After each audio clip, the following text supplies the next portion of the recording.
Hello and welcome to another episode of Company Law Revision Series Chapter Directors। इससे पहले हमने stage 1 में जो सेक्शंस रिवाइज किए थे वो थे सेक्शन 149 से लेकर सेक्शन 172 तक।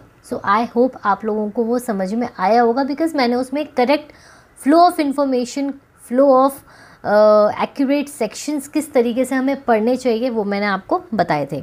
अब नेक्स्ट जो हमारा एपिसोड है, जो हम स्टेज 2 बोलते हैं डायरेक्टर्स की, वो स्टार्ट होता है सेक्शन 173 से लेकर सेक्शन 195 तक। अब आप एक मुझे चीज़ बताओ, जैसे मैं स्टार्टिंग से आप लोगों को बोलती जा रही हूँ, डायरेक्टर्स नहीं भी किसी भी चैप्टर को एक तरीका होता है पढ़ने का, ठीक है, एक फ़्लो होता है। अगर आप उसमें नहीं पढ़ोगे और सेक्शन बाय सेक्शन रिवाइज करते रहोगे, रटते रहोगे, तो आपको कभी भी वो चीज़ लॉन्ग लास्टिंग याद नहीं होगी, ठीक है, ये फैक्ट है। सो आपको टेंशन लेने की ज़रूरत तो है नहीं, बिकॉज़ मेरी क्लासेस में एक सबसे इम्पॉर्टेंट चीज़ यही है, जिस चीज़ का मैं ध्यान रखती हूँ कि आपको करेक्ट फ्लो ऑफ सेक्शंस में मैं पढ़ाऊँ, ताकि एक स्टोरी लाइन बन जाए और आपको लॉन्ग टाइम तक याद रहे, लॉन्ग लास्टिंग वो आपको याद रहे। स्टेज 1 में हमने देखा था उन सेक्शंस में कि टाइप्स ऑफ डायरेक्टर्स कौन होते हैं, ठीक है, डिफरेंट डायरेक्टर्स की अपॉइंटमेंट कैसे होती है, प्रीलिमिनरी रिक्वायरमेंट क्या होती है एक डायरेक्टर बनने के लिए, ठीक है। सो ये सारी इन्फॉर्मेशन हमने देखी थी, हमें समझ में आ गया, हमारा बोर्ड, जो बोर्ड ऑफ डायरेक्टर्स की कॉम्पोजिशन है वो तैयार हो गई।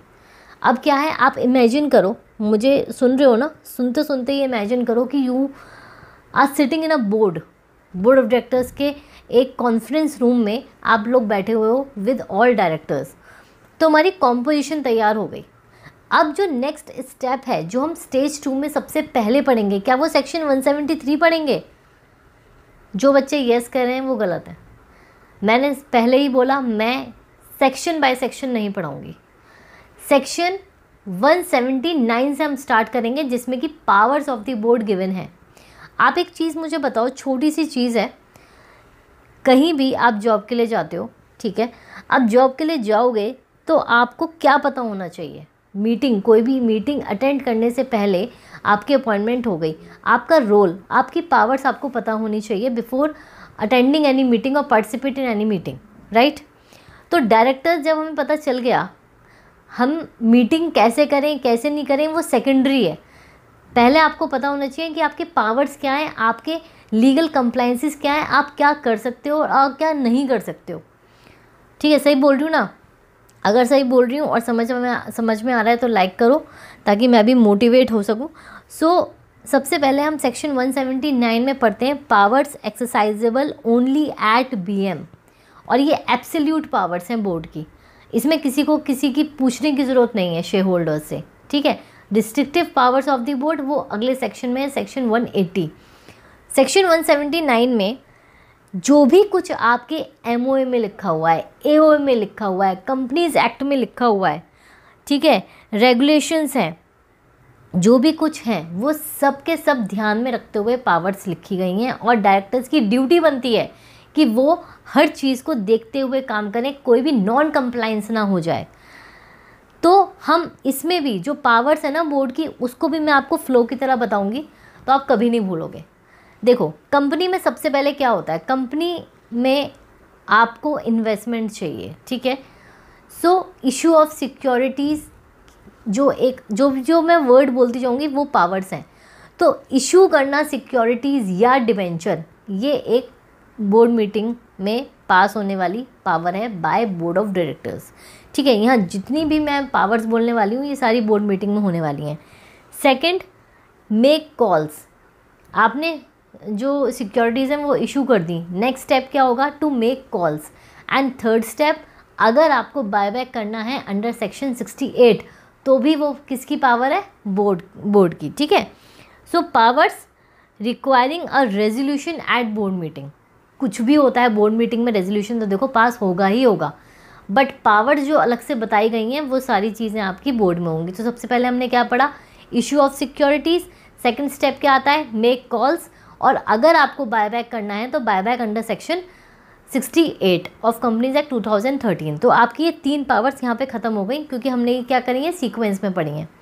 सेकंड होता है, अब आपके पास पैसा आ गया, कंपनी में पैसा बहुत है, तो या तो वो इन्वेस्ट करेगा, ठीक है, अगर पैसा कम है तो क्या होगा, बोरो करेगा या फिर लोन लेगा। ये भी पावर्स क्या है, ये भी क्या है, पावर्स इसकी बोर्ड की हैं। अब बोरो लोन्स और इन्वेस्ट फंड्स तो मनी से रिलेटेड हो गया, जो भी आपके फंड्स हैं। सेकंड, आप ग्रांट भी तो कर सकते हो लोन, आप ग्रांट करते हो लोन, या फिर आप सिक्योरिटी या गारंटी देते हो इन रिस्पेक्ट ऑफ लोन्स, ठीक है, तो ये भी आपकी एक पावर है। तो अभी तक हमने पावर को मैं समराइज़ करूँ, सबसे पहले issue of securities, then make calls, then third आपका buyback of securities under section 68, then अगर आपके पास पैसा बहुत सारा है तो आप इन्वेस्ट करोगे, अगर नहीं है तो आप लोन लोगे, मतलब बोरो करोगे लोन पैसा, ठीक है। और अगर आपने किसी को लोन दिया है, ग्रांट भी तो कर सकते हो लोन, तो ग्रांट करोगे, सिक्योरिटी एंड उसके लोन के रिस्पेक्ट में गारंटी या सिक्योरिटी प्रोवाइड करोगे, ठीक है। फिर नेक्स्ट आता है आपका बिजनेस बहुत आपको डाइवर्सिफाई करना है, ठीक है, तो मर्जर एमैल्गमेशन की अप्रूवल, बिज़नेस को डाइवर्सिफाई करना या टेक ओवर, ठीक है, कोई भी सब्सटेंशियल स्टेक को एक्वायर करना, ये सारे आपके फंक्शन जो पावर्स हैं वो इसमें आ जाएंगी। Financial statements and board report को अप्रूव करना, ठीक है, और any other matter as prescribed, अभी हम देखेंगे वो कौन कौन से पावर हैं। फिर रिलैक्सेशन गिवन है आपका सेक्शन 8 कंपनी को, कि जो आपके मैटर्स मैंने आपको बताया ना, मनी से रिलेटेड, लोन से रिलेटेड, ठीक है, ये may be transacted bye way of passing, resolution by circulation, ये आपकी क्या है, एक रिलैक्सेशन है, ठीक है।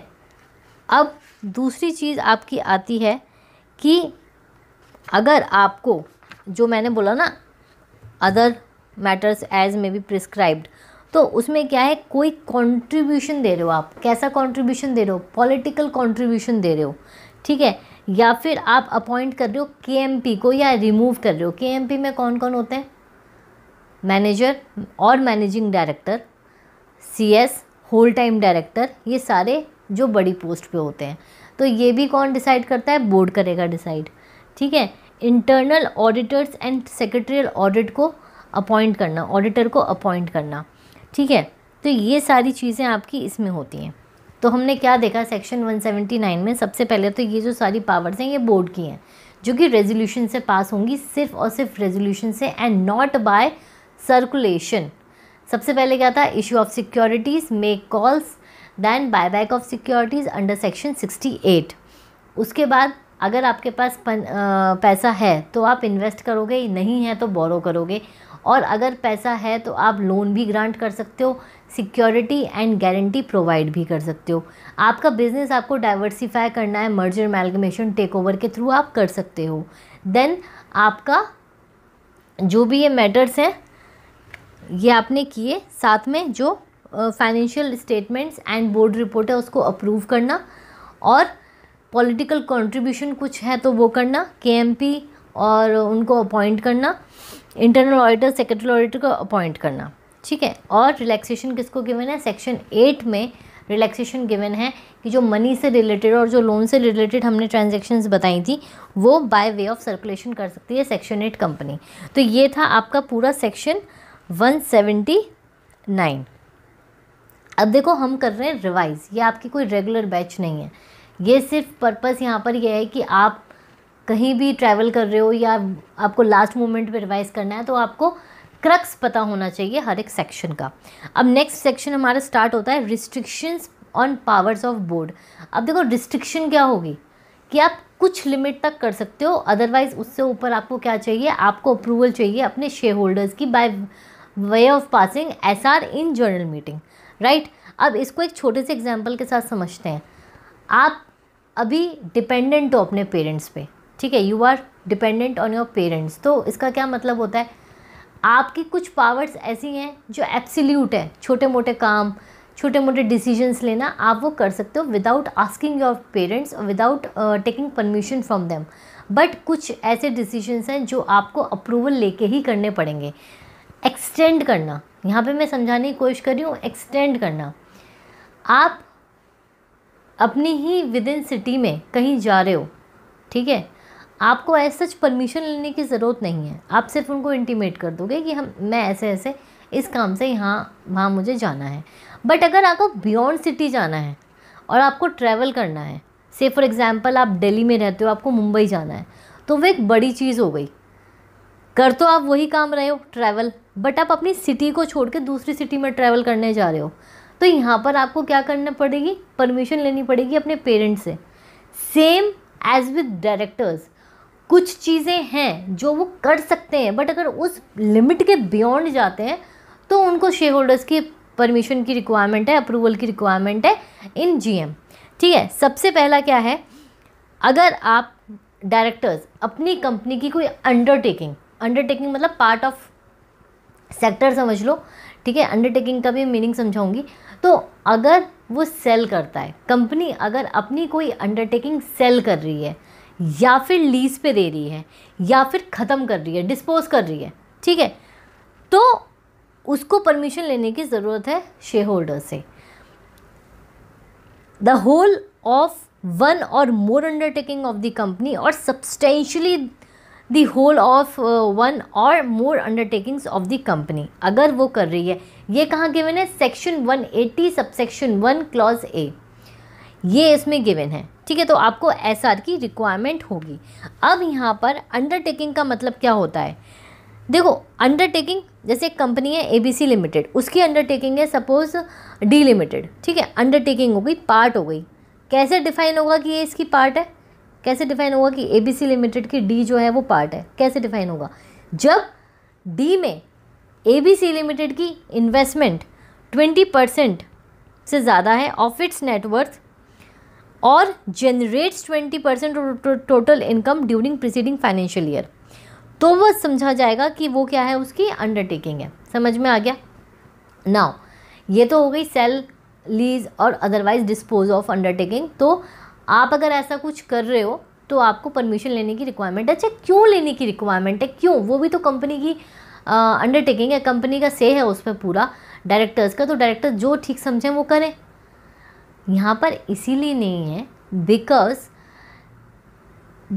शेयर होल्डर्स का पैसा लगा हुआ है, वो अंडरटेकिंग से हो सकता है अल्टीमेटली डायरेक्टर्स को समझ में नहीं आ रही, उनका वो सेल्फ इंटरेस्ट है कि उसको डिस्पोज कर दो, बट वहाँ पर उस चीज़ को सेल करने से या लीज पे देने से हो सकता है शेयर होल्डर्स का जो राइट है वो इफेक्ट हो रहा है, ठीक है, उनको नुकसान हो सकता है। तो इसलिए ऐसा कुछ बड़े लेवल पर अगर कंपनी सोच रही है तो उसको पहले एक बार शेयर होल्डर्स की अप्रूवल की ज़रूरत है।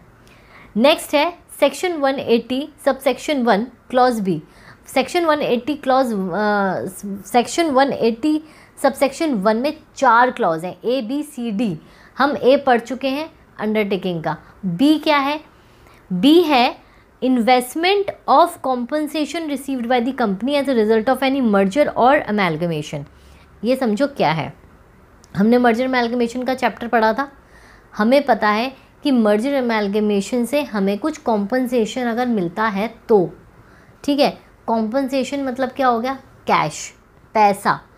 तो वो जो कॉम्पनसेशन है उसको अगर आप इन्वेस्ट कर रहे हो, ठीक है, अगर इन्वेस्ट कर रहे हो तो आपको शेयर होल्डर्स की परमिशन की रिक्वायरमेंट है, क्योंकि वो पैसा मर्जर अमेलगमेशन से मिला है, तो एक तरीके से वो शेयर होल्डर्स का पैसा है, ठीक है।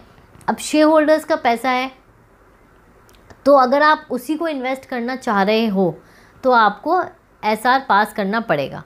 अच्छा, एसआर एक कंडीशन में पास नहीं करना मांगता है, अगर आपने वो कॉम्पनसेशन का पैसा इन्वेस्ट किया है इन ट्रस्ट, इंडियन ट्रस्ट, मतलब ट्रस्ट सिक्योरिटीज़। ट्रस्ट सिक्योरिटीज़ मतलब क्या होती है, गवर्नमेंट सिक्योरिटीज़ जो रिस्क फ्री होती हैं। तो अगर वो रिस्क फ्री हैं तो कोई पंगा ही नहीं है ना, तो इसलिए वहाँ पे एसआर की ज़रूरत नहीं है। देखो मेन चीज़ क्या होती है, जहाँ भी कंपनीज एक्ट में आप ये पढ़ोगे ना कि एसआर की अप्रूवल चाहिए, एसआर से अप्रूवल चाहिए, और ये सब वो होता ही इसलिए है कि किसी तरीके से शेयर होल्डर्स पे कोई ज़्यादती ना हो जाए, उनका पैसा कहीं मर मुड़ ना जाए, इसीलिए ये चीज़ें घुमा फिरा के इस तरीके से दी गई हैं। बट उसके पीछे जो इंटेंशन है लॉ मेकर्स का वो यही है तो आप जब भी कोई सेक्शन पढ़ोगे, कोई सेक्शन का क्लॉज पढ़ोगे जहाँ पे शेयर होल्डर्स की रिक्वायरमेंट है, शेयर होल्डर्स के अप्रूवल की रिक्वायरमेंट है, एसआर पास होने की रिक्वायरमेंट है, आप दिमाग में यही चीज़ लाओगे। ठीक है, अब आपका ये वाला पार्ट हो गया। अब है आपका section 180 subsection 1 clause C, borrowing of money if आपने बोरो करना है और मनी, ठीक है, कंपनी को रिक्वायरमेंट है और पैसे की, बट वो कर सकता है, बट आपको लिमिट चेक करनी है। लिमिट क्या है? Money already borrowed together with money is propose to be borrowed is more than paid up share capital, securities premium account and free reserves. देखो, हमें अपनी गुल्लक चेक करनी पड़ेगी, कंपनी को अपनी गुल्लक चेक करनी पड़ेगी। गुल्लक में क्या क्या हम पैसा रखेंगे? अपनी पेड अप शेयर कैपिटल जो आपकी है, securities premium account and free reserves, ये 3 चीज़ों का पैसा आपने उस पोटली में, उस गुल्लक में डाला हुआ है। अब वो जो गुल्लक है उसमें से, उससे भारी नहीं होना चाहिए, वो उससे ज़्यादा पैसा नहीं होना चाहिए। अगर उससे ज़्यादा पैसा आप बोरो कर रहे हो या प्रपोज टू बी बोरोड, ठीक है, हम पहले फॉर एग्जांपल इसको ध्यान से सुनो। आपने अपनी मम्मी से, आपके मम्मी ने आपकी पॉकेट मनी से फॉर एग्जांपल 2000 रुपीज़ ये डिसाइड करी हुई है मंथली, ठीक है। अब 2000 तक तो जो भी पैसा है, जैसा भी पैसा है आपका चल रहा है, आपको कुछ पूछने पछाने की ज़रूरत नहीं है। बट अगर 2000 से ऊपर आपका कुछ खर्चा मांगता है और आपको वो चाहिए, तो उसके लिए परमिशन लेनी पड़ेगी कि मम्मी मुझे 500 रुपीज़ और दे दो। आ रही है समझ?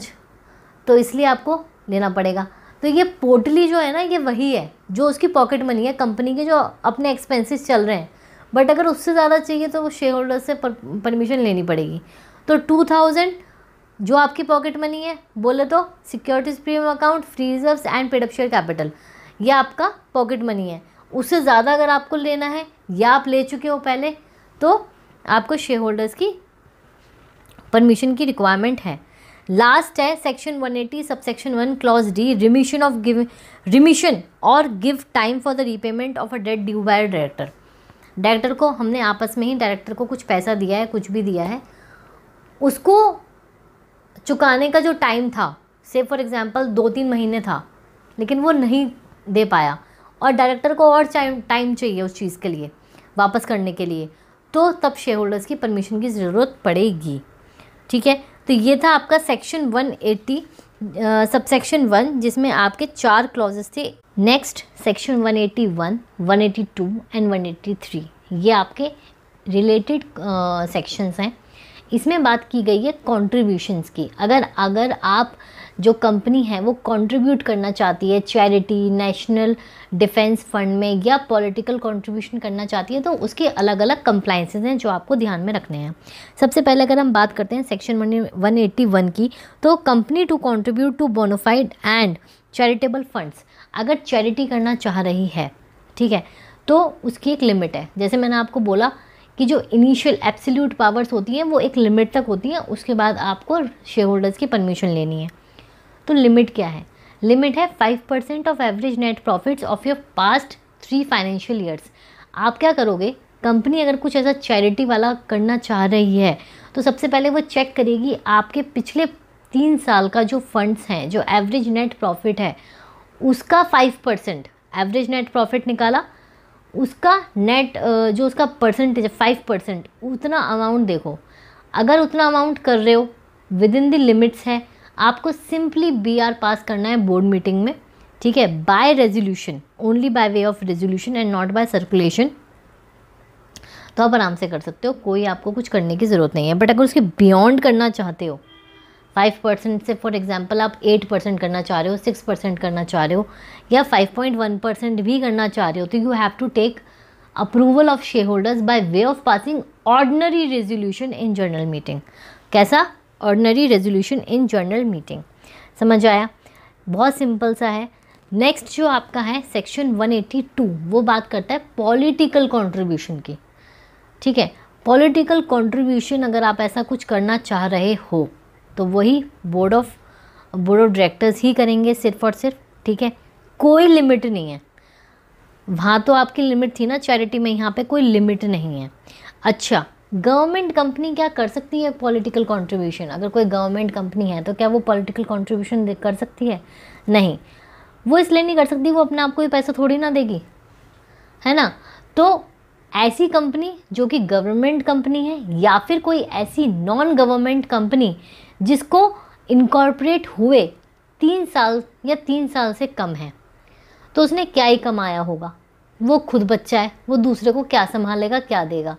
तो बोला गया कि non government company which is in existence less than 3 financial years, वो पॉलिटिकल कंट्रीब्यूशन नहीं करेगी। पहले आप खुद संभल जाओ, उसके बाद आप कर सकते हो, ठीक है।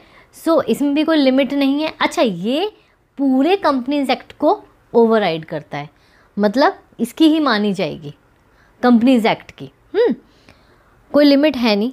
आप सिंपली बोर्ड मीटिंग में रेजोल्यूशन पास करो, आपको डिस्क्लोज करना है इन पीएनएल अकाउंट जितना भी आपने अमाउंट कंट्रीब्यूट करा है टू पॉलिटिकल पार्टी, ये आपको डिस्क्लोज ज़रूर करना है अपने पीएनएल में, ठीक है। अगर आप कॉन्ट्रावेंशन करते हो कुछ ऐसा, ठीक है, तो 5 टाइम्स जो आपने कंट्रीब्यूट किया है ना, उसका आपको फाइन लग जाएगा और इम्प्रिजमेंट भी हो सकती है up to 6 months, as simple as that. Now final section that is 183। सबसे पहले तो जो सेक्शन है ये 183, ये कहता है contributions to national defence fund. इसमें भी कोई लिमिट नहीं है क्योंकि एक नोबल कॉज के लिए आप दे रहे हो, ठीक है। नेशनल डिफेंस फंड में आप कितना भी कंट्रीब्यूट कर सकते हो, कोई वो नहीं है रिस्ट्रिक्शन। सेक्शन 184 क्या बोलता है? Disclosure of interest by directors. यहाँ पर 2 टाइप का डिस्क्लोजर दिया हुआ है। फर्स्ट जो आपका 184 सबसेक्शन 1 है वो जनरल डिस्क्लोजर की बात करता है, और सेक्शन 184 सबसेक्शन 2 स्पेसिफिक डिस्क्लोजर की बात करता है। सबसे पहले हमें ये समझना है कि डिस्क्लोजर ऑफ इंटरेस्ट का मतलब क्या है, तो वो है शेयर होल्डिंग। अगर आप शेयर होल्ड करते हो किसी कंपनी में तो आपको डिस्क्लोज करना है इन फॉर्म MBP1, ठीक है। अब सबसे पहले हम सिचुएशन ले लेते हैं कि मिस्टर एक्स डायरेक्टर हैं, उनकी बात हो रही है, और वो मिस्टर एक्स जो डायरेक्टर हैं वो XYZ लिमिटेड में डायरेक्टर हैं, ठीक है। तो ये दोनों चीज़ें याद रखना। इसी के घुमाते हुए मैं क्वेश्चन मतलब पूरा एग्जाम्पल के साथ आपको ये सेक्शन एक्सप्लेन करने वाली हूँ। तो जो मिस्टर एक्स हैं वो जब अपॉइंट हुए XYZ लिमिटेड में, उसके जो फर्स्ट बोर्ड मीटिंग होगी, ठीक है, उसमें वो डिस्क्लोज कर देंगे अपना इंटरेस्ट बोले तो अगर उनकी कोई शेयर होल्डिंग किसी कंपनी, किसी बॉडी कॉर्पोरेट, किसी फर्म या एसोसिएशन ऑफ इंडिविजुअल में है तो वो डिस्क्लोज कर देंगे मिस्टर एक्स की फर्स्ट बोर्ड मीटिंग में, हर फाइनेंशियल ईयर में, हर कभी भी जो चेंज आया उसके बाद। समझ आया? MBP1 में डिस्क्लोज कर देना है। ये था हमारा जर्नल डिस्क्लोजर, सेक्शन 184 सबसेक्शन 1। अब बात करते हैं सेक्शन 184 सबसेक्शन 2 की, जिसमें कि जो डिस्क्लोजर है वो स्पेसिफिक है। स्पेसिफिक बोले तो कंपनी है XYZ लिमिटेड। XYZ लिमिटेड अगर किसी और बॉडी कॉर्पोरेट या फर्म के साथ कोई कॉन्ट्रैक्ट या अरेंजमेंट करने जा रही है या कर रही है, ठीक है, तो उसके डायरेक्टर को डिस्क्लोजर देना पड़ेगा अगर वो उस बॉडी कॉर्पोरेट या फिर उस फर्म में रिलेटेड है, उसका इंटरेस्ट है, उसका कंसर्न है, नॉट रिलेटेड, उसका कंसर्न है। नाउ कैसे रिलेटेड है? सबसे पहले तो हम रिलेटेड देखते हैं कि कैसे है। बॉडी कॉर्पोरेट इन विच सच डायरेक्टर, मतलब मिस्टर एक्स या उसके साथ 2 और 4 डायरेक्टर्स मिलकर होल्ड कर रहे हैं more than 2% of paid up share capital of such body corporate, ठीक है, या फिर जो डायरेक्टर है मिस्टर एक्स वो उस बॉडी कॉर्पोरेट का प्रमोटर है, मैनेजर है या CEO है। सेकंड, अगर कोई फर्म XYZ लिमिटेड फर्म के साथ कोई कॉन्ट्रैक्ट अरेंजमेंट कर रही है तो उस फर्म में या उस एंटिटी में जो वो डायरेक्टर है मिस्टर एक्स पार्टनर है, ओनर है या मेंबर है। तो अगर ऐसा कुछ है तो उसको डिस्क्लोज करना पड़ेगा तभी की तभी इन MBP1। एंड जो आपका डायरेक्टर है उसका डिस्क्लोजर, उसका इंटरेस्ट शो हो गया ना उसमें, तो वो उस पर्टिकुलर बोर्ड मीटिंग में पार्टिसिपेट नहीं करेगा, और अगर वो पार्टिसिपेट करता है तो वो माना जाएगा इस सेक्शन का कॉन्ट्रवेंशन, जिसके चलते कॉन्ट्रैक्ट और arrangement is voidable at the option of the company, ठीक है, एंड उसको वेकेट करना पड़ेगा अपना ऑफिस एज पर सेक्शन 167। इसी के साथ साथ private company which has not committed any default, the interested director may participate in the board meeting after disclosure of the interest. तो प्राइवेट कंपनी के लिए बोला गया कि हाँ आप डिस्क्लोज करके पार्टिसिपेट कर सकते हो, मतलब पता होना चाहिए, ठीक है। और सेक्शन 8 कंपनी के लिए बोला गया कि अगर आपकी जो ट्रांजैक्शन है उसकी वैल्यू 1 लाख से ज़्यादा हो रही है, ठीक है, तो आपके ऊपर ये सेक्शन अप्लाई होगा, अदरवाइज नहीं होगा, ठीक है। तो ये पूरा था। और कॉन्ट्रावेंशन अगर होता है तो 1 लाख की पेनल्टी है आपकी। ये था आपका सेक्शन 184 जिसमें हमने 2 टाइप के डिस्क्लोजर पढ़े, ठीक। Section 185 loan to directors. इस सेक्शन में प्रोसीड करने से पहले आपको अपने दिमाग में वो एग्जाम्पल लेके चलना है कि मिस्टर एक्स जो है डायरेक्टर हैं और कौन सी कंपनी है उनकी, XYZ लिमिटेड है, ताकि आपको अच्छे से समझ आए, ठीक है। तो वही एग्जाम्पल दिमाग में लेके आपको पूरा सुनना है सेक्शन। नाउ सेक्शन 185 बात करता है कि कंपनी अपने किसी डायरेक्टर को, डायरेक्टर के रिलेटिव या पार्टनर को, या कंपनी अपनी होल्डिंग जो कंपनी है उसके किसी डायरेक्टर को, रिलेटिव को लोन नहीं दे सकती, गारंटी नहीं दे सकती, सिक्योरिटी नहीं दे सकती, ठीक है। इसी के साथ साथ अगर जो फर्म है, अगर किसी फर्म को नहीं दे सकती जिसमें कि वो डायरेक्टर जो मिस्टर एक्स है वो रिलेटिव है या रिलेटिव का पार्टनर है, तो ऐसे सिचुएशन में बोला गया कि लोन गारंटी सिक्योरिटी प्रोहिबिटेड है, आप नहीं दे सकते। बट अगर company XYZ limited private company या बॉडी कॉर्पोरेट को देना चाहती है तो दे सकती है, बट उसको कुछ चीज़ें करनी पड़ेंगी, SR पास करना पड़ेगा, ठीक है। तो स्टार्टिंग से सुनो। प्राइवेट कंपनी जिसमें मिस्टर एक्स डायरेक्टर या मेंबर हैं, तो क्या हो गया, जो मिस्टर एक्स तो सेम हो गए, मिस्टर एक्स का इंटरेस्ट शो हो गया, तो बिल्कुल ही नहीं दे सकते। बट दे सकते हैं, आप कुछ कंडीशंस फॉलो कर दो, मतलब आप SR पास कर दो और SR में सब कुछ मेंशन कर दो कि आप लोन क्यों दे रहे हो या गारंटी क्यों दे रहे हो, सिक्योरिटी क्या दे रहे हो, और जो भी पैसा है वो किस पर्पस से लिया जा रहा है। पर्सनल जो आपका प्रिंसिपल बिजनेस है, प्रिंसिपल बिजनेस के लिए ही वो पैसा यूज़ होना चाहिए। ये 2 कंडीशंस है। पहली क्या है, पहली आपको SR पास करना है जिसमें कि आप सारी चीज़ें लिखोगे, सारे फैक्ट्स, टर्म्स, कंडीशन सब लिखोगे। एंड सेकंड, जो भी आप पैसा दे रहे हो या जिस अमाउंट के लिए गारंटी सिक्योरिटी दे रहे हो वो आपका प्रिंसिपल बिजनेस में, सिर्फ और सिर्फ प्रिंसिपल बिजनेस में ही लगना चाहिए। तो ये तो प्राइवेट कंपनी की बात हो गई। Similarly same with body corporate, लेकिन बॉडी कॉर्पोरेट की 2 कंडीशंस हैं।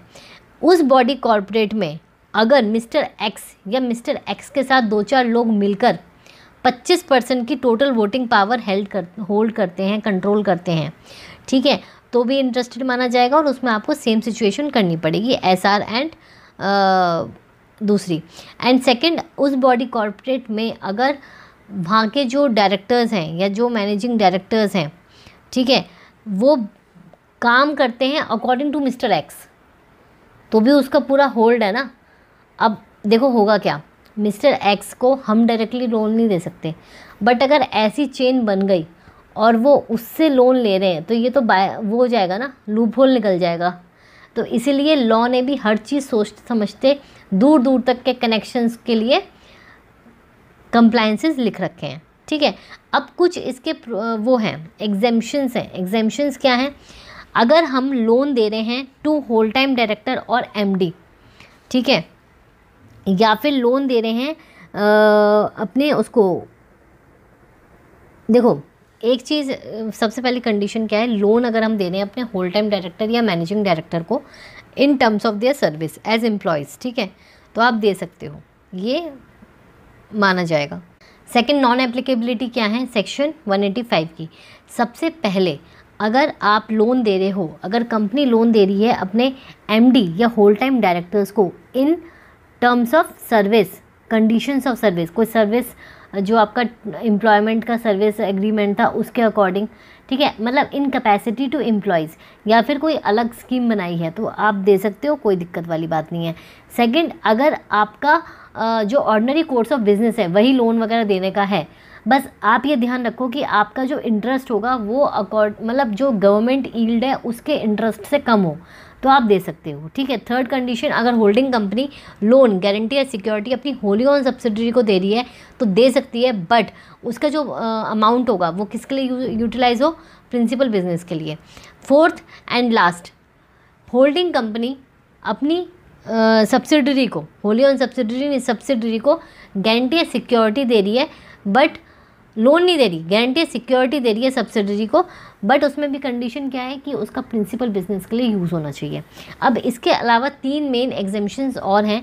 जो सबसे पहले वो बोलता है कि अगर गवर्नमेंट कंपनी है तो गवर्नमेंट कंपनी लोन दे सकती है, ठीक है, बट उसने परमिशन ले रखी हो अपनी एसजी से कि हम दे सकते हैं, तो उनका वो अपना मामला है। तो गवर्नमेंट कंपनी एग्जेम्प्ट एक तरीके से, अगर उसने अप्रूवल ले रखा है गवर्नमेंट से ही। सेकंड, आपका प्राइवेट कंपनी है, प्राइवेट कंपनी भी लोन दे सकती है, बट 3 कंडीशंस हैं इसमें। एक, आपकी बॉडी कॉर्पोरेट जो है, ठीक है, बॉडी कॉर्पोरेट आपका वो नहीं होना चाहिए, मेंबर नहीं होना चाहिए, ठीक है। सेकंड, आपकी जो बोरोइंग्स हैं वो कम होनी चाहिए, किसके, आपकी twice of paid up share capital और 50 करोड़, ठीक है, उससे कम होनी चाहिए बोरिंग्स, और आपने कोई डिफ़ॉल्ट ना किया हो।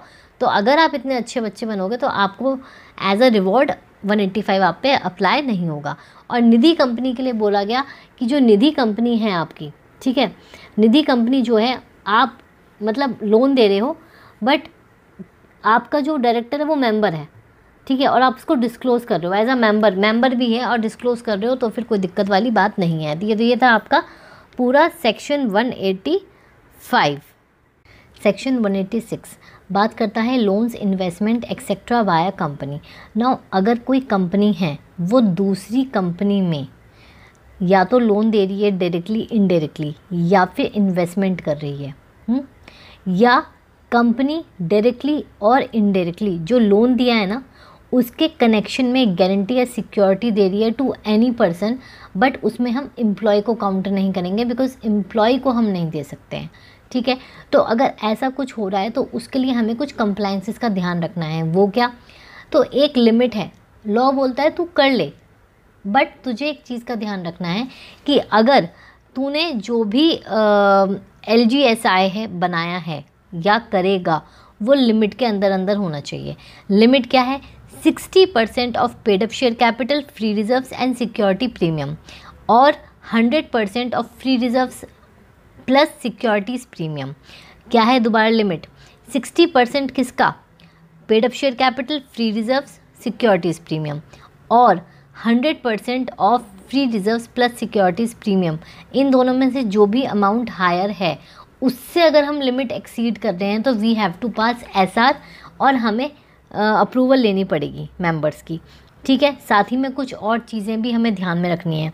सबसे पहले तो देखो बोर्ड का ही अप्रूवल लिया जाएगा, ठीक है, बोर्ड मीटिंग में BR पास होगा and not by circulation, approval SR लेके होगा, ठीक है। अच्छा एक चीज़ और, ये जो बोर्ड मीटिंग में होगा ना यूनानिमस रेजोल्यूशन होगा, हर एक डायरेक्टर की अप्रूवल आनी चाहिए। अगर एक भी अगेंस्ट में हुआ तो इसका मतलब वो रेजोल्यूशन पास नहीं हुआ, वैलिड नहीं है, तो यूनानिमस रेजोल्यूशन की रिक्वायरमेंट होगी इस केस में।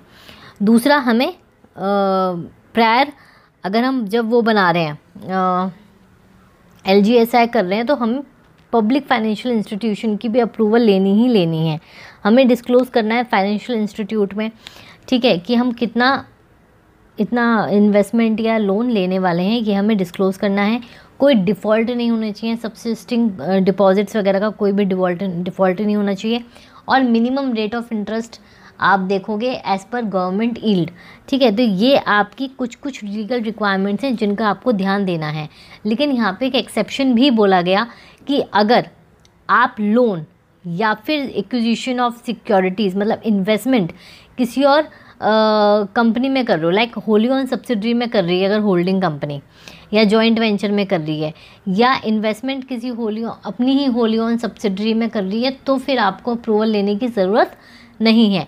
साथ ही में अगर गारंटी सिक्योरिटी जो आपने लोन दिया है अपने holding on wholly owned subsidiary और जॉइंट वेंचर को किसी भी पर्सन को दे रहे हो तो उसमें भी आपका अप्रूवल की ज़रूरत नहीं है, तो ये आपका 186 है। साथ ही में 186 में कुछ कुछ रिस्ट्रिक्शंस हैं जो हमें ध्यान में रखनी है। सबसे पहले जो वो रिस्ट्रिक्शन की बात करता है वो बात करता है कि दो लेयर्स ऑफ इन्वेस्टमेंट जो है मैक्सिमम 2 लेयर्स होनी चाहिए, उससे ज़्यादा हम नहीं करेंगे। मैक्सिमम लेयर वाला जो फंडा है वो मैंने अपनी रिविजनरी क्लास सेकंड में आपको समझाया है, ठीक है, कि लेयर्स किस तरीके से होती हैं विद एग्जाम्पल। मैक्सिमम 2 लेयर्स ही होनी चाहिए, बट इसके भी 2 एक्सेप्शंस हैं।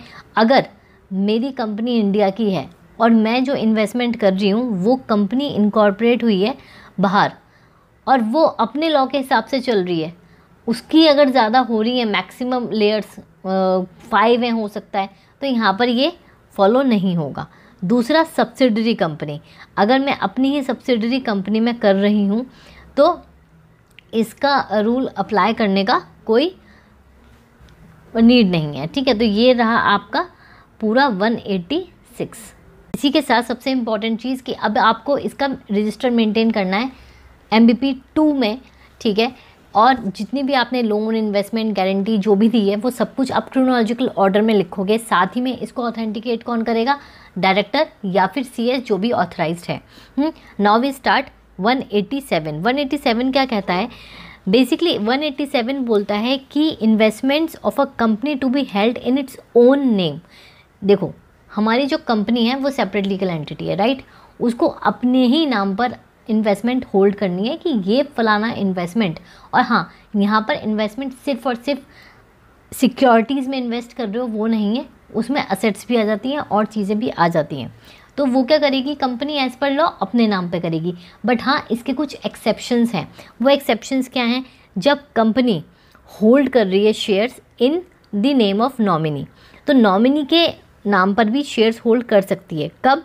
जब शेयर्स हेल्ड हो रहे हैं इन सब्सिडरी कंपनी, ठीक है। समझ में आ रहा है कॉन्सेप्ट? लॉ क्या बोलता है कि कंपनी को जो भी इन्वेस्टमेंट है अपने नाम पर लेनी है, बट लॉ ने बोला कुछ ऐसे एक्सेप्शंस हो सकते हैं जहाँ पर कंपनी अपने नाम पे न लेकर किसी और पर्सन या कोई भी जो ऑथराइज पर्सन होगा, जो हम देखेंगे अलग अलग उसमें कर सकता है। सबसे पहले सब्सिडरी कंपनी में शेयर्स हेल्ड करने हैं तो वो नॉमिनी के नाम पर कर सकता है, ठीक है। Number of members is not reduced below the statutory limit, क्योंकि हमें लिमिट मेंटेन रखनी है।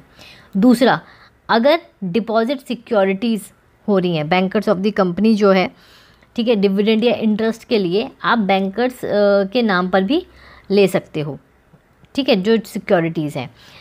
फिर दूसरा, इसी का अगर ट्रांसफ़र करने सिक्योरिटीज़, ठीक है, facilitate of transfer and such securities, तो आप शेड्यूल्ड बैंक और बैंकर जो हैं उनके नाम पर भी ये चीज़ हेल्ड कर सकते हो। Securities held as beneficial owner hold in the name of depository, वो तो होता ही होता है, ठीक है। ये आपका पूरा का पूरा 187 है। यहाँ भी आपको रजिस्टर मेंटेन करना है इन MBP 3, ठीक है। Where securities are held as a beneficial owner in the name of the depository, ठीक है। इंस्पेक्शन कौन करेगा? Member debenture holder without any charge during business hours. अगर आपने कुछ भी कॉन्ट्रावेंशन किया सेक्शन 187 का तो पेनल्टी लगेगी हर ऑफिसर पे 50,000 की, ठीक है। ये है आपका पूरा 187।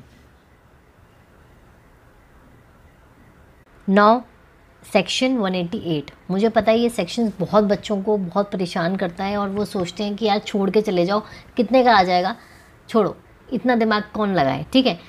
बट ऐसा नहीं है, बहुत इजी है अगर आप एक बार तरीके से इस चीज़ को सुन लो। देखो, सेक्शन 188 बोलता है related party transactions. Related party transactions, पहले तो इस चीज़ को तोड़कर देखो कि क्या कह रहा है।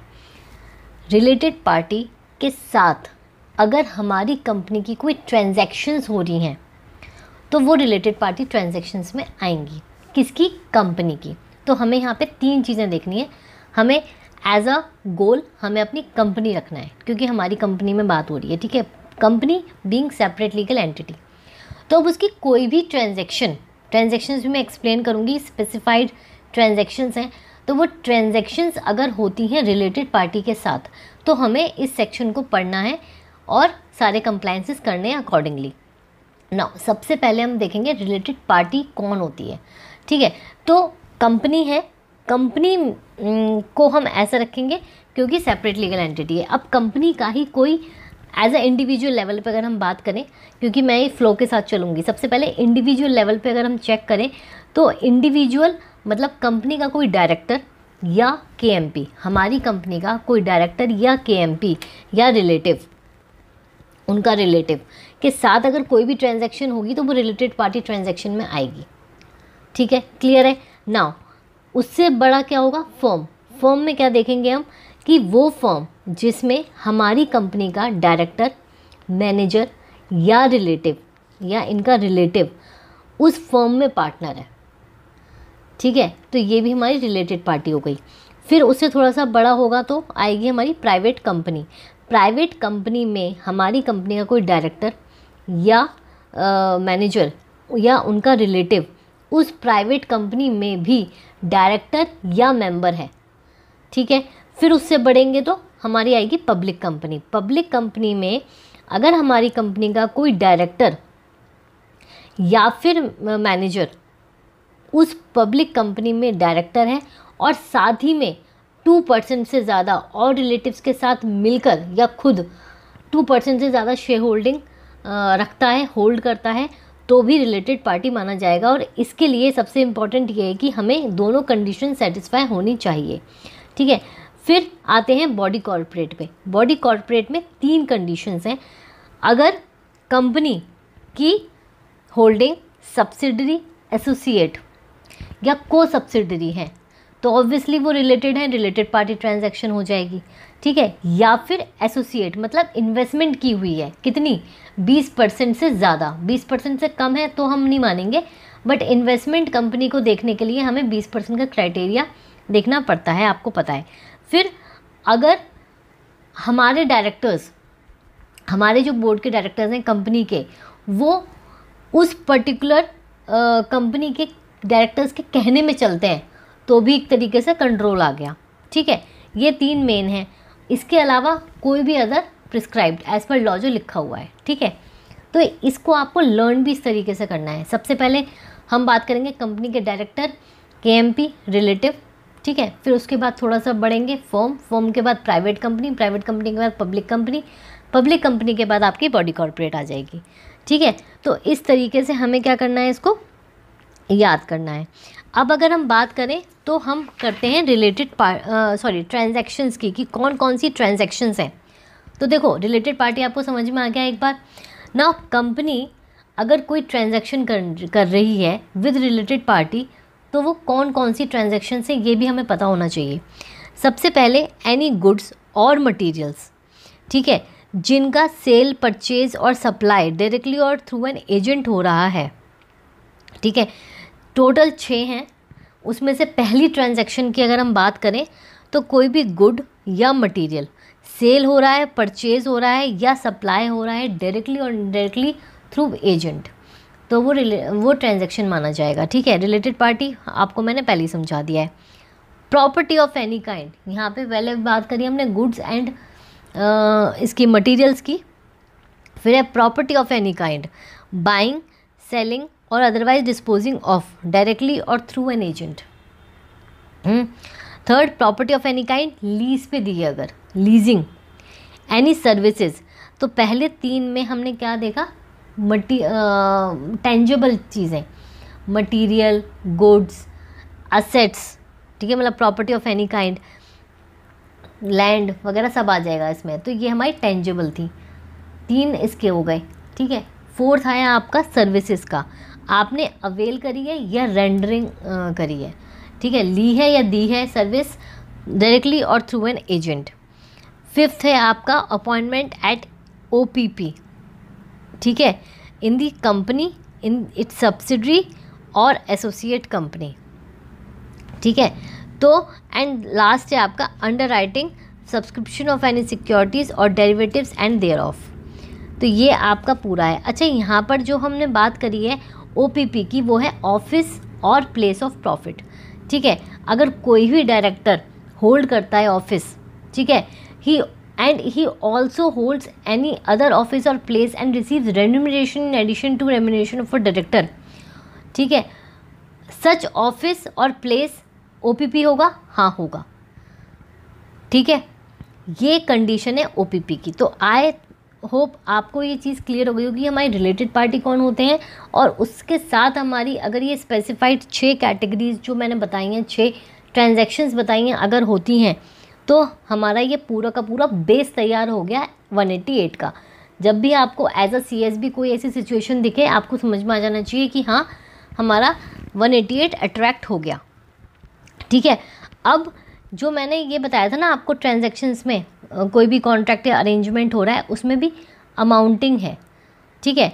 तो अगर हम पहले की बात करें, compromise arrangement for sale, purchase और सप्लाई डायरेक्टली और indirectly through an agent of any goods and और मटीरियल्स, तो वो 10% और more of turnover of the company देखी जाएगी। ऐसा नहीं है ना कि 5 रुपये की चीज़ भी है तो हमारे 188 अट्रैक्ट हो गया, नहीं, ऐसा नहीं है।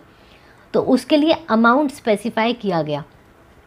हर एक में आपका टर्नओवर या नेटवर्थ के में डिपेंड करेगा 10%, ठीक है। और अपॉइंटमेंट एट OPP है क्योंकि उसमें आपकी रेम्यूनरेशन होती है, तो वो 2.5 लाख पर मंथ से अगर एक्सीड होता है तो आपके पास जो मटेरियल है आप उसको पढ़ोगे मेरे ये सुनते सुनते भी, तो आपको बहुत क्लियर हो जाएगा, ठीक है। अब ये रहा हमारा रूल 15 जिसमें कि लिमिट्स दी हुई हैं, ठीक है। तो ये चीज़ें हमें इस ऑर्डर में ही पढ़नी है, तब आपको समझ में आएगा। फिर लीगल रिक्वायरमेंट्स क्या हैं, तो आपको BM करना है, ठीक है। Consent of the board at the BM only and not by circulation, क्योंकि बहुत बड़ी चीज़ है। Second, disclosure required in agenda of BM, interested director not to be present, participate तो बहुत दूर की बात है, तो आएंगे भी नहीं वो लोग। ऑर्डिनरी रेजोल्यूशन पास होगा, ठीक है। Disclosures required in explanatory statement जो आपकी जाएगी। और if a member is a related party he shall not vote और on OR to approve such CA, ठीक है। अगर कोई मेंबर भी है, डायरेक्टर को तो भैया आना ही नहीं है, अगर मेंबर भी है कोई तो वो वोट नहीं करेगा, ठीक है। तो ये आपका जो था ये पूरा आपका सेक्शन 188 था। रेगुलर क्लास में ऑब्वियसली हम इसको बहुत एलॉबरेट करके पढ़ाते हैं, लेकिन ये तो आपका लास्ट मिनट रिवीजन वाली ऑडियो है, तो इतना आपके लिए सफिशिएंट है, okay. Now after seeing what are the powers and other legal compliances for directors, we are in the position to hold meeting, right. हम बोर्ड मीटिंग कंडक्ट कर सकते हैं, बट उससे पहले हमें ये देखना ज़रूरी है कि एज़ पर लॉ हमें साल में कितनी बोर्ड मीटिंग करनी है, क्या क्या क्राइटेरिया है, क्या अदर लीगल कंप्लायंसेस हैं to hold board meeting. So you have to hold minimum 4 board meetings, मतलब पूरे साल में हर साल आपको मिनिमम 4 बोर्ड मीटिंग्स कंडक्ट करनी है, जिसमें कि 120 से ज़्यादा गैप नहीं होना चाहिए। 120 बोले तो 4 मंथ से ज़्यादा आपकी 2 कॉन्जिक्यूटिव बोर्ड मीटिंग से में गैप नहीं होना चाहिए 120 डेज़ का। इसके कुछ रिलैक्सेशंस हैं टू अदर कंपनीज़। सबसे पहले सेक्शन 8 कंपनी की अगर हम बात करें तो सेक्शन 8 कंपनी के लिए बोला गया कि आप 6 मंथ्स में एक बोर्ड मीटिंग कंडक्ट कर लो, ठीक है। अगर आपने कमिट नहीं किया है कोई डिफ़ॉल्ट अंडर सेक्शन 137 और 92, ठीक है, तो आप क्या कर सकते हो, आप एक board meeting in every 6 calendar months में होल्ड कर सकते हो। इसी के साथ साथ OPC small company dormant company को बोला गया कि आप एक बोर्ड मीटिंग करो इन each half of a calendar year, and जो गैप होगा आपका 2 उसमें बोर्ड मीटिंग्स में वो मिनिमम 90 डेज़ होना चाहिए, कम से कम 90 दिन का गैप होना चाहिए। ऊपर हमने क्या पढ़ा था, उस पर हमने पढ़ा था मैक्सिमम 120 डेज़ से ज़्यादा नहीं होना चाहिए, और यहाँ हम पढ़ रहे हैं मिनिमम 90 डेज़, ठीक है। सो फर्स्ट सेक्शन 8 कंपनी की कंडीशन है कि अगर आपने डिफ़ॉल्ट नहीं किया हो तो आपको एज अ रिवॉर्ड हम बोल रहे हैं कि आप 6 मंथ्स में एक बोर्ड मीटिंग कर लो, बट अगर आपने कोई डिफ़ॉल्ट किया है तो आपके पे ये सेक्शन रिलैक्सेशन अप्लाई नहीं होगा। दूसरा, OPC small company dormant company को बोला गया है कि आप एक बोर्ड मीटिंग कर लो in each half of the calendar year, and gap जो होना चाहिए 2 बोर्ड मीटिंग्स में वो मिनिमम 90 डेज़ का तो होना ही होना चाहिए। साथ ही में प्राइवेट कंपनी अगर कोई स्टार्टअप कर रही है तो, और उसने डिफ़ॉल्ट नहीं करा है इन अंडर सेक्शन 137 और 92, तो उसको बोला गया कि आप भी होल्ड कर सकते हो board meeting in each half of the calendar year, and gap जो होना चाहिए वो आपका मिनिमम 90 डेज़ होना चाहिए। ठीक है, ओपीसी के केस में बोला कि आपको कोई रिक्वायरमेंट नहीं है एज सच, जो भी 173 सबसेक्शन 1 में बोला गया, क्योंकि एक ही डायरेक्टर है तो बार बार क्या मीटिंग करके करेगा, उसको पता है उसको क्या डिसीजंस लेने हैं तो वो अपने आप ले लेगा। There is no need to conduct a board meeting, अपने आप अकेला बैठेगा अच्छा बोर्ड मीटिंग है, नहीं, उसको जो डिसीजंस लेने हैं वो अपने आप ले लेगा।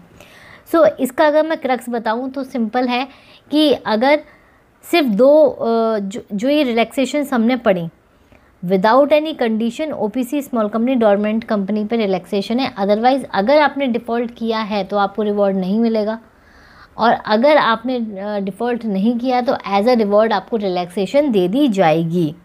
ठीक है, नेक्स्ट आपका आता है board meeting through electronic mode और वीडियो कॉन्फ्रेंसिंग। अब बोर्ड मीटिंग है, बोर्ड मीटिंग आप किसी भी मीन्स से कर सकते हो, इन पर्सन तो आपकी है ही, तो आप कोरम में प्रेजेंट होगे, काउंट होगे, बट दूसरा आपका है ऑडियो वीडियो मीन।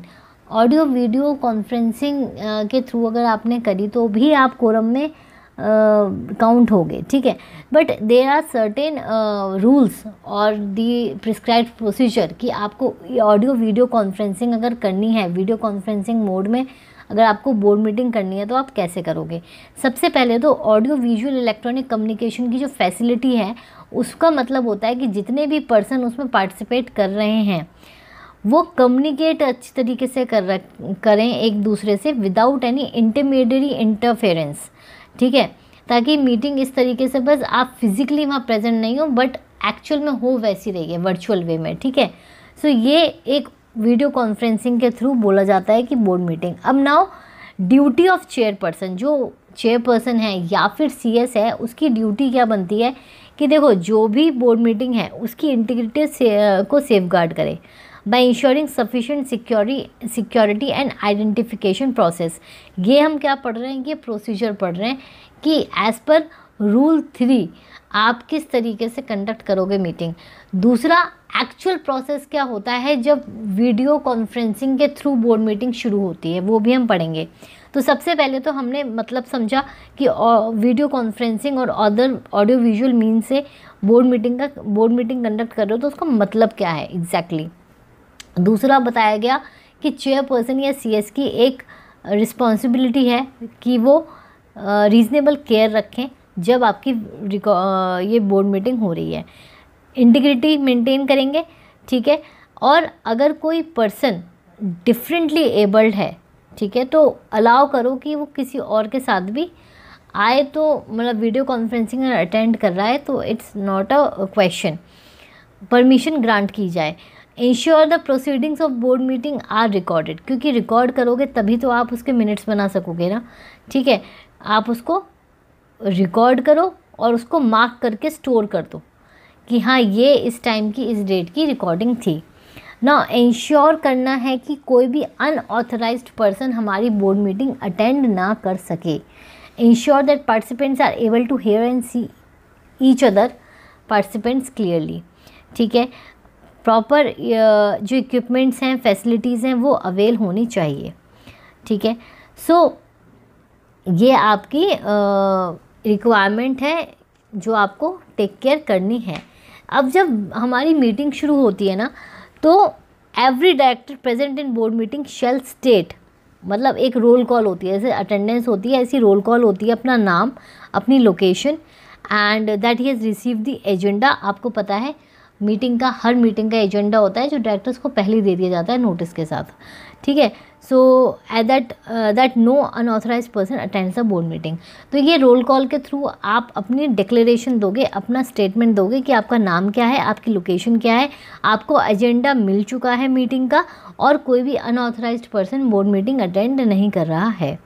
ठीक है, वो अपने आप को आइडेंटिफाई करेगा before speaking on any item of business और एजेंडा। होता क्या है कि जब भी आप मीटिंग चल रही है, ठीक है, कोई भी एक एजेंडा चल रहा है, एजेंडा डिस्कस कर रहे हैं हम लोग, तो जब भी आप अपना व्यू बताओगे ना, उससे पहले आप अपने आप को आइडेंटिफाई करोगे, क्योंकि आप सामने नहीं बैठे हो, आप ऑडियो विजुअल मीन्स पे हो।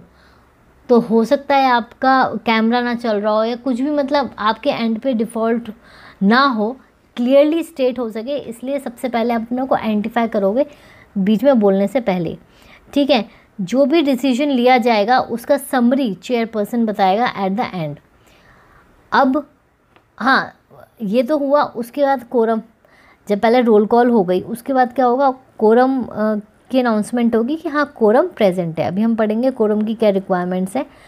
फिर चेयरपर्सन एक बार इंश्योर कर देगा कि quorum is present throughout the board meeting. इसमें जो हम देखते हैं वो throughout the board meeting देखते हैं। Now scheduled venue of BM specified in the notice of the BM and shall be deemed to be the place of the BM।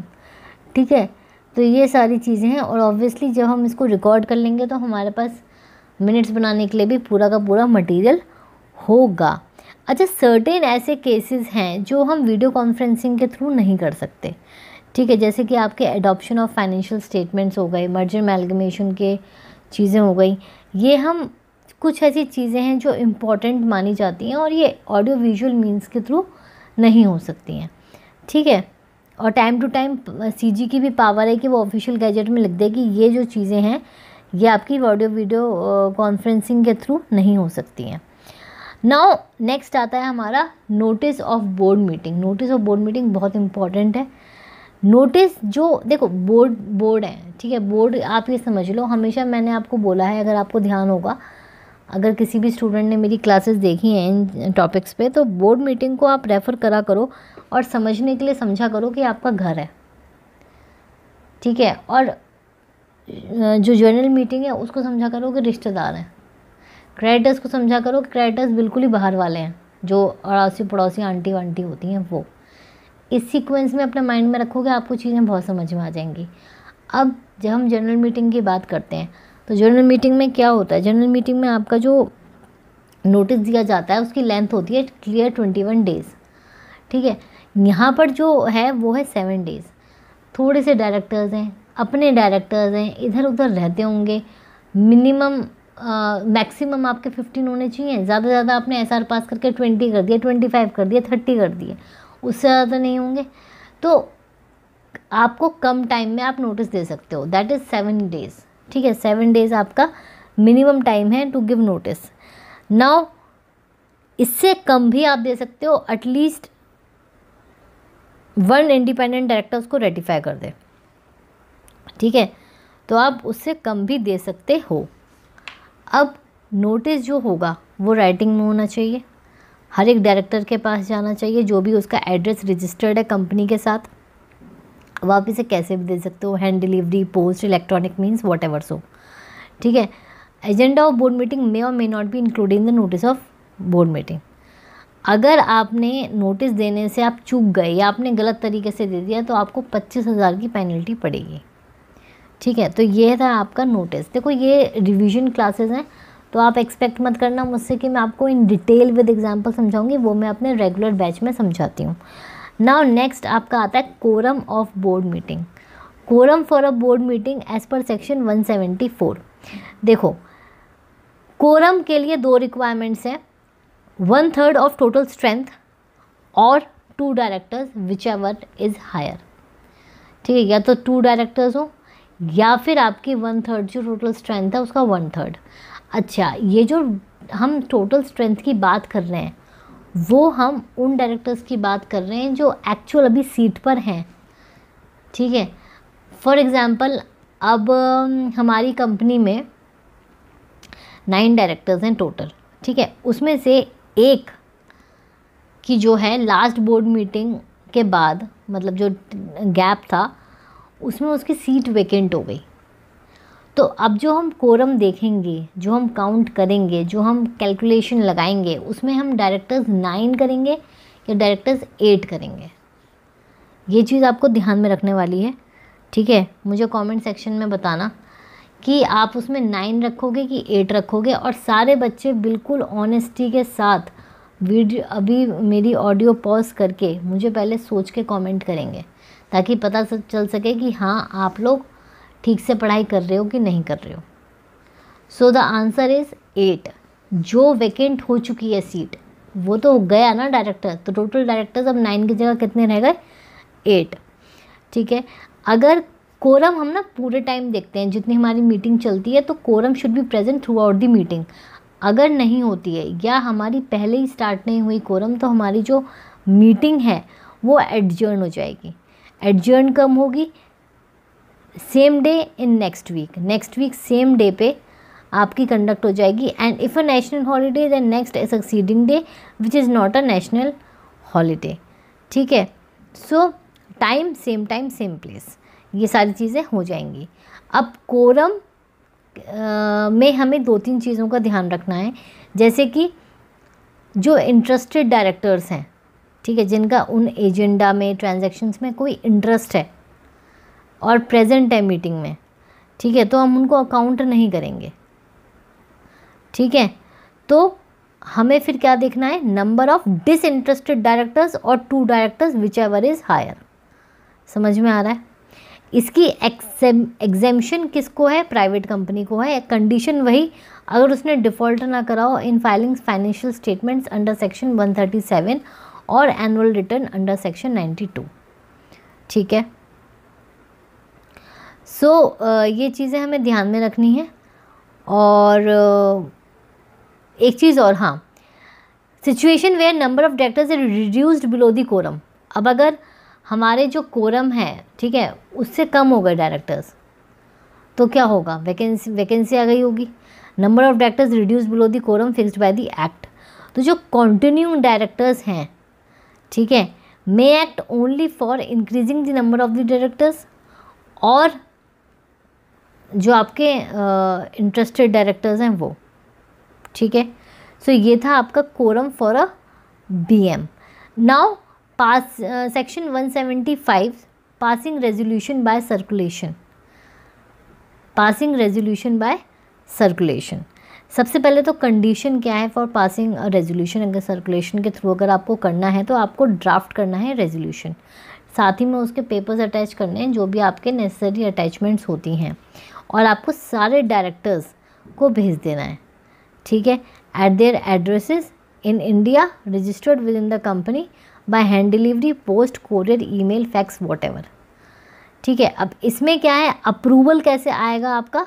वही by majority of all the directors who are entitled to vote. ठीक है।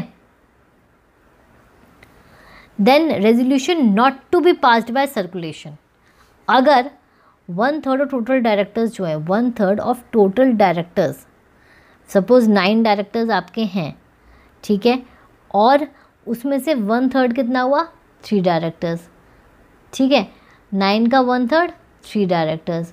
तो 3 directors ने अगर ये decide करा कि नहीं, ये जो पर्टिकुलर ट्रांजैक्शन है ये आपकी रेजोल्यूशन के थ्रू इन बोर्ड मीटिंग ही होनी चाहिए, तो फिर ऐसा ही होगा। Chairperson is bound to put that resolution in board meeting. But ये आपके उससे पहले होना चाहिए, रेजोल्यूशन अनाउंस करने से पहले होना चाहिए। ठीक है, उसके बाद नहीं। देन जो रेजोल्यूशन पास्ड बाय सर्कुलेशन होगा, तो उसके बाद जो सब्सिक्वेंट बोर्ड मीटिंग होगी उसमें आप उसका पहले नोट लोगे कि क्या क्या हुआ था और क्या नहीं हुआ था। ठीक है, ये हो गया। अब सेक्शन 176 क्या बोलता है? सेक्शन 176 बोलता है acts of a director valid even if. अब सपोज क्या हुआ, हमने स्टेज 1 में पढ़ा था सेक्शन 164, उसमें हमने पढ़ा था डिस्क्वालिफिकेशन ऑफ डायरेक्टर्स। अब होता क्या है, अगर मैंने आज कंपनी में डायरेक्टर अपॉइंट करा, ठीक है, और डायरेक्टर अच्छी तरीके से हर चीज़ देख दाख के मैंने अपॉइंट करा, बट फिर भी कुछ क्या हुआ कि मुझसे गलती हो गई, मैंने उसका पास्ट रिकॉर्ड इतने अच्छे से चेक नहीं किया था और मैंने वो अपॉइंट कर लिया। ठीक है। अब ये बात की, ये तो है नहीं एकदम से पता चल जाएगा। मुझे इस बात का पता चला अप्रॉक्स 10 मंथ्स बाद कि भाई जो मैंने मिस्टर ए की अपॉइंटमेंट करी थी वो तो वैलिड ही नहीं थी। ठीक है ना कोई चीज़ मुझसे मिस आउट हो गई, वैलिड ही नहीं थी। तो जो 10 मंथ्स में उन्होंने काम किया है ना, जब से अपॉइंटमेंट हुई और जब मुझे पता चला उस बीच में जो भी उनके एक्ट्स रहे हैं डायरेक्टर मिस्टर ए के, वो सब क्या होंगे, वो वैलिड होंगे। ठीक है, वो वैलिड होंगे। बट 10 मंथ्स के बाद, जब पता लगने के बाद जो एक्ट है वो इनवैलिड हो जाएगा। ठीक है, तो इस चीज़ का हमें ध्यान रखना है। Now as per law there are certain committees to be constituted. ठीक है, अब वो कौन कौन सी कमेटीज़ हैं आपको पता है। हमारे लॉ में 3 टाइप्स की बेसिक कमेटीज़ हैं, audit committee, NRC and SRC. So सबसे पहले सेक्शन 177 बात करता है ऑडिट कमेटी की, जो कि इम्पॉर्टेंट एंड मैंडेटरी होती है कुछ टाइप्स ऑफ कंपनीज़ की। वो एलिजिबिलिटी क्राइटेरिया है। तो वो क्या है, एक तो लिस्टेड कंपनी को तो कॉन्स्टिट्यूट करनी ही करनी है, और अदर पब्लिक कंपनीज़ जो कि अनलिस्टेड हैं, अदर पब्लिक कंपनीज़, उसमें हमें क्राइटेरिया चेक करना पड़ेगा। तो वो क्राइटेरिया क्या है, सबसे पहले हम पेड अप शेयर कैपिटल देखेंगे। अगर पेड अप शेयर कैपिटल आपकी 10 करोड़ या 10 करोड़ से ज़्यादा है, या फिर आपका टर्नओवर 100 करोड़ या 100 करोड़ से ज़्यादा है, और अगर आपका जो बोरोइंग्स हैं, मतलब जिसमें कि आपके लोन्स, डिवेंचर्स, डिपॉजिट्स आ गए, वो 50 करोड़ से ज़्यादा हैं। 50 करोड़ हैं तो चलेगा, बट अगर उससे ज़्यादा है तो you have to fulfil the requirement of section 177, that is to constitute audit committee. ठीक है, अब इसकी कॉम्पोजिशन क्या होगी, नहीं, कॉम्पोजिशन से पहले किसको नहीं करना है, no requirement for of constitution of audit committee by a company if company is unlisted public company and, मतलब अनलिस्टेड है, पब्लिक कंपनी है, और साथ ही में अगर वो जॉइंट वेंचर है या होली ओन सब्सिडरी है या डोरमेंट कंपनी है, तो कॉन्स्टिट्यूट करने की ज़रूरत नहीं है। फिर इसकी कॉम्पोजिशन अगर हम देखें तो कॉम्पोजिशन क्या है, number of directors more than 3 और एटलीस्ट 3 और मोर देन 3। ठीक है, जिसमें कि मेजॉरिटी जो डायरेक्टर्स हैं वो आपके इंडिपेंडेंट डायरेक्टर्स होने चाहिए। who have the ability to read and understand financial statements। अब फॉर एग्जांपल अगर कंपनी में आपके 9 टोटल हम कॉम्पोजिशन करते हैं और 9 डायरेक्टर्स हैं, तो 9 डायरेक्टर्स में से मेजॉरिटी जो है दैट इज़ आपकी 5, एटलीस्ट 5 डायरेक्टर्स जो हैं आपके इंडिपेंडेंट डायरेक्टर होने चाहिए। ठीक है, अब इसकी एक रिलैक्सेशन है, वो है सेक्शन 8 कंपनी के लिए। अगर उसने डिफ़ॉल्ट ना किया हो सेक्शन 137 और सेक्शन 92, तो वो नंबर ऑफ़ डायरेक्टर्स तो उसके इतने ही होंगे, बट इंडिपेंडेंट डायरेक्टर्स ज़्यादा हो, ये रिक्वायरमेंट गिवन नहीं है। फंक्शंस क्या होते हैं ऑडिट कमेटी के, तो देखो सबसे पहले क्या होता है, appointment of auditors. Audit committee क्या करेगी, ऑब्वियसली वो अपॉइंट करेगी ऑडिटर्स को, उनकी remuneration and terms of appointment of auditors जो हैं वो सब डिसाइड करेगी। ठीक है, रिव्यू करेगी, मॉनिटर करेगी उनकी परफॉर्मेंस को, उनकी इंडिपेंडेंस एंड परफॉर्मेंस को, एग्जामिन करेगी उनकी financial statements and auditors report को, अप्रूवल करेगी जो होगा आपका रिलेटेड पार्टी ट्रांजैक्शंस को। ठीक है, scrutiny of inter corporate loans and investments, valuation of undertakings और assets which wherever it is necessary, evaluation of internal financial control and risk management systems, and monitor and use of funds raised through public offers। ये सारा काम रहेगा एक audit committee का। ठीक है, review करना, मॉनिटर करना, ऑडिट रिपोर्ट जो दी है उसको रिव्यू करना। तो ऑडिट कमेटी का बेसिक जो काम होता है ना, एक अलग तरीके से कर दिया जाता, ताकि और जो इंटरनल काम चल रहे हैं कंपनी में वो उसमें कियोस ना हो, इसलिए एक इंडिपेंडेंट ऑडिट कमेटी हम बना देते हैं जिसका सिर्फ काम ये होता है, हमें डिस्क्लोजर, जो ऑडिट कमेटी की कॉम्पोजिशन है, जो मैंने अभी आपको बताया, more than 3 directors and all, ये जो कॉम्पोजिशन फाइनल होगी ना, जो बनेगी, वो हमें डिस्क्लोज करनी है इन बोर्ड रिपोर्ट।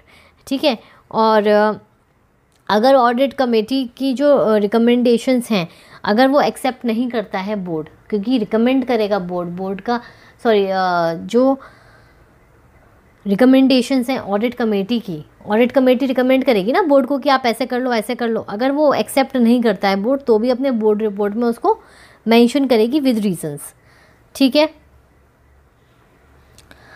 नाउ आपकी सेकंड आती है nomination and remuneration committee. Nomination remuneration committee से हमें समझ में आता है कि ये बात हो रही है हमारी डायरेक्टर्स की। ठीक है। तो सबसे पहले तो एलिजिबिलिटी, किस कंपनी पे एलिजिबल है वो, कि उसे कॉन्स्टिट्यूट करनी है एनआरसी नॉमिनेशन रेम्यूनरेशन कमेटी, तो सेम एज जो हम ऑडिट कमेटी के लिए पढ़ के आए हैं। आपकी listed company, public company having paid up share capital 10 crore और more, public company having turnover 100 crore और मोर, एंड पब्लिक जो डिपॉजिट्स हैं, लोन्स हैं, डिबेंचर्स हैं, वो 50 करोड़ से ज़्यादा है। किस पे रिक्वायरमेंट नहीं है? Company is in listed unlisted public company and joint venture, Holi own subsidiary and आपका डोरमेंट कंपनी, ठीक है। अब फंक्शंस क्या होते हैं एनआरसी के? तो देखो, एनआरसी का फंक्शन होता है कि to identify persons to be appointed as directors. Directors की नॉमिनेशन रेम्यूनरेशन है ना, तो वो नॉमिनेट करेगी, साथ में उनका रेम्यूनरेशन जो है वो फिक्स करेगी। तो आइडेंटिफाई करेगी persons to be appointed as directors in senior management. ऐसे ही किसको हटाना है वो भी डिसाइड कर सकती है। तो identify persons to be removed from directorship in senior management and formulate the criteria for determining qualifications, positive attributes and independence of directors. और रिकमेंड करेगी डिफरेंट पॉलिसीज़ जो कि वेलफेयर, कंपनी के वेलफेयर के लिए हो, वो रिकमेंड करेगी। अच्छा, कॉम्पोजिशन भी इसकी क्या है? Number of non executive directors जो होंगे मोर देन 3 और मोर देन 3, ठीक है, उसमें से हाफ। हाँ, जो हमने ऑडिट कमेटी में बात करी थी वो करी थी कि इंडिपेंडेंट डायरेक्टर्स मेजॉरिटी में होने चाहिए, बट यहाँ पे वो बोल रहा है half of the independent directors, ठीक है। Chairperson of the company shall not be the chairperson of NRC. जो कंपनी का चेयरपर्सन है उसको हम एनआरसी के चेयरमैन में नहीं रख सकते, ठीक है। सो जो चेयरमैन होगा वो अलग होगा उसमें। Non applicability same section 8 company, ठीक है, अगर उसने डिफ़ॉल्ट ना किया हो तो। अब ये भी 178 में था, अब नेक्स्ट जो हमारा है वो भी 178 में है, और वो है हमारा स्टेक होल्डर्स कमेटी। देखो, स्टेक होल्डर्स रिलेशनशिप कमेटी जो होती है ना, स्टेक होल्डर्स का मतलब क्या होता है पहले तो हमें ये पता होना चाहिए। स्टेक होल्डर्स में आपके सारे हो जाते हैं, shareholders, debenture holders, deposit holders, holders और एनी अदर सिक्योरिटी होल्डर्स। अगर वो सब मिलाकर 1000 से ज़्यादा हैं तो you have to constitute the SRC, ठीक है। कॉम्पोजिशन क्या होगी? चेयरपर्सन नॉन एग्जीक्यूटिव डायरेक्टर हो सकता है, such of the person as decided by the board. Functions क्या होंगे? देखो, इनके ग्रीवियंसेस, अब ये जो मैंने आपको बोला कि क्रेडिटर्स या ये सब जो होल्डर्स होते हैं, डिपॉजिट होल्डर्स और बिल्कुल आउटसाइडर्स होते हैं, तो इनकी भी देख रेख के लिए कि इनका इंटरेस्ट मेंटेन रहे, हैम्पर ना हो, हमें अलग से कमेटी बनानी है। तो इनका बेसिकली काम ही होता है consider and resolve the grievances of security holders. Inability to resolve और consider any grievances by NRC in good faith does not amount to contravention of section 178। वो साथ में ये भी कह रहा है कि देखो, हमें उनके ग्रीवेंसेस को रिजॉल्व ज़रूर करना है, लेकिन अगर इन केस हम रिजॉल्व नहीं कर पाए तो इसका ये मतलब नहीं है कि हम कॉन्ट्रावेंशन कर दिया हमने सेक्शन 178 का, तो ऐसा कुछ भी नहीं है, ठीक है। और इनकी भी मीटिंग्स होती हैं, मीटिंग्स के मिनट्स बनते हैं, सब कुछ वैसा ही होता है, क्योंकि इंपॉर्टेंट चीज़ है। अगर मिलेंगे ही नहीं तो मतलब जब मीटिंग ही नहीं करेंगे तो कैसे चीज़ों को डिसाइड करेंगे, राइट, कैसे डिसीजन मेकिंग होगी। तो ये कोई भी कमेटी हो, ऑडिट कमेटी हो, एनआरसी हो, एसआरसी हो, इन सब की क्या होती है, मीटिंग्स होती हैं, मिनट्स बनते हैं, प्रॉपर वैसे ही होता है। और ऐसा कोई फिक्स्ड वो नहीं है कि इतनी होनी चाहिए, बट आप अपने हिसाब से कर लो अटेंड, मतलब होल्ड कर लो, ठीक है। तो ये था आपका सेक्शन 177 एंड 178। 178 में ये भी बोला गया है कि अगर आप कॉन्ट्रावेंशन करते हो 177 का या 178 का, तो पेनल्टी है कंपनी पे 5 लाख और ऑफिसर जो डिफ़ॉल्ट में है उस पर 1 लाख, ठीक है। अब हम चलते हैं मिसलेनियस की तरफ। नौ मिसलेनियस सेक्शंस आपके स्टार्ट हो रहे हैं, जो है सेक्शन 189 से लेकर सेक्शन 193 तक। 194, 195 आपके लिए रिलेवेंट नहीं है। सो सेक्शन 189 में क्या बोलता है? कॉन्ट्रैक्ट और arrangements to in which directors are interested. जो भी कॉन्ट्रैक्ट या अरेंजमेंट जिसमें डायरेक्टर्स का इंटरेस्ट शो हो रहा है, ऐसे चीज़ों का हमें एक सेपरेट रजिस्टर मेंटेन करना है और अपने रजिस्टर्ड ऑफिस में रखना है। अब इंटरेस्ट बोले तो उसमें 2 सेक्शंस डिफाइंड हैं, सेक्शन 184 जो कि डिस्क्लोजर ऑफ इंटरेस्ट आपका है ही, और सेकंड मोस्ट इम्पॉर्टेंट जो सेक्शन है वो है सेक्शन 188 जिसमें कि आपका रिलेटेड पार्टी ट्रांजैक्शंस हैं। तो इन दोनों सेक्शन से रिलेटेड जो भी कॉन्ट्रैक्ट अरेंजमेंट्स हुए हैं मतलब इन सेक्शंस के अंडर और डायरेक्टर्स इंटरेस्टेड हैं उनका आप सेपरेट रजिस्टर बना लो।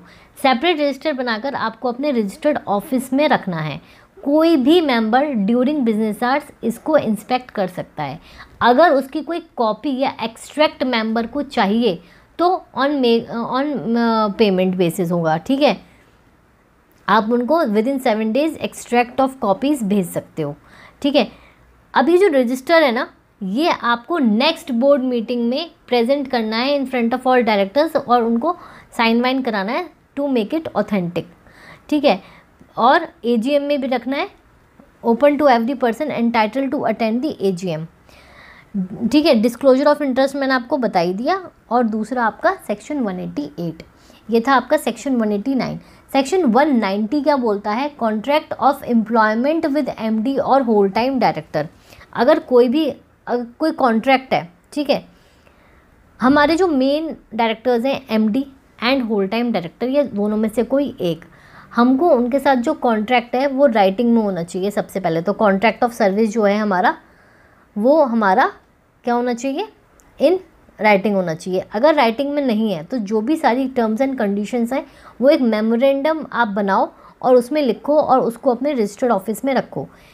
ये मेन डायरेक्टर्स हैं, इनका जो भी कॉन्ट्रैक्ट ऑफ सर्विस होगा हमारी कंपनी के साथ वो एक वैल्यूएबल चीज़ है, तो उसको हमें सेपरेट रजिस्टर्ड वो बनाकर, रजिस्टर नहीं मतलब एक टर्म ऑफ सर्विस बनाकर, कॉन्ट्रैक्ट ऑफ सर्विस बनाकर हमें अपने रजिस्टर्ड ऑफिस पे रखना है। कोई भी मेंबर विदाउट फ़ी कर सकता है इंस्पेक्ट, ठीक है। अच्छा, ये जो चीज़ है ये एप्लीकेबल नहीं है ऑन प्राइवेट कंपनी पे एप्लीकेबल नहीं है। अब सेक्शन जो आपका सेक्शन 191 है वो है आपका payment to directors for loss of office in connection with transfer of undertaking property of shares. ये हम पढ़ेंगे हमारे स्टेज 3 में क्योंकि वो वहाँ से रिलेटेड है, ठीक है। नाउ सेक्शन 192, सेक्शन 192 बोलता है restriction of non cash transactions involving directors. अगर कोई भी कॉन्ट्रैक्ट या अरेंजमेंट हुआ है कंपनी का, कंपनी सब्सिडरी होल्डिंग एसोसिएट कोई भी, ठीक है, अगर उसका डायरेक्टर कनेक्टेड है इस अरेंजमेंट में और वो नॉन कैश है तो आपको प्रायर अप्रूवल लेनी पड़ेगी GM में of the company is required. Prior approval in GM of the holding company required directors connected, मतलब बेसिकली क्या है ना, देखो इसका पर्पस जो भी हमारे से मर्जर अमैलगमेशन हुआ या कुछ भी हुआ, ठीक है, और हमें इन कैश नहीं मिला, हमें दूसरे फॉर्म में कॉम्पनसेशन रिसीव हो गई, लाइक असेट्स में हो गई या ऐसे तैसे हो गई। अब इस कंडीशन में क्या होगा, इस कंडीशन में आपको GM में अप्रूवल लेनी पड़ेगी पहले ही, बिकॉज नॉन कैश कोई ऐसी चीज़ है जो थोड़ी कंसर्निंग है। कैश तो आप अपनी फर्दर डाइवर्सिफिकेशन या एक्सपेंशन के लिए यूज़ कर दोगे ना, लेकिन उसका क्या होगा, तो ऐसे केस में आपको शेयर होल्डर्स की अप्रूवल लेनी पड़ेगी पहले ही, ठीक है। सेक्शन 193 बोलता है कॉन्ट्रैक्ट्स बाय 1% कंपनी। कोई कॉन्ट्रैक्ट है जो कंपनी का 1% कंपनी का अपने ही डायरेक्टर सोल मेंबर के साथ हो रहा है, तो उसकी डिटेल्स, कॉन्ट्रैक्ट की जो डिटेल्स हैं वो राइटिंग में होनी चाहिए। राइटिंग में नहीं है तो वही मेमोरेंडम आप बनाओगे और नेक्स्ट बोर्ड मीटिंग में उसका डायरेक्टर को प्रेजेंट करोगे, रिकॉर्डेड इन मिनट्स ऑल्सो, ठीक है, और अपने रजिस्टर्ड ऑफिस पे रखोगे। सेम मतलब ये मिसलेनियस सेक्शंस इतने इंपॉर्टेंट नहीं थे बट स्टिल आपको पता होने चाहिए। तो इसी के साथ हमारा जो स्टेज 2 है वो हमारा ख़त्म हो गया है। मैंने इसमें आपको करेक्ट फ्लो के साथ समझाया है, तो आई होप आपको आसान लगा होगा पहले से, क्योंकि एक कॉन्टिन्यूटी बनी, एक फ्लो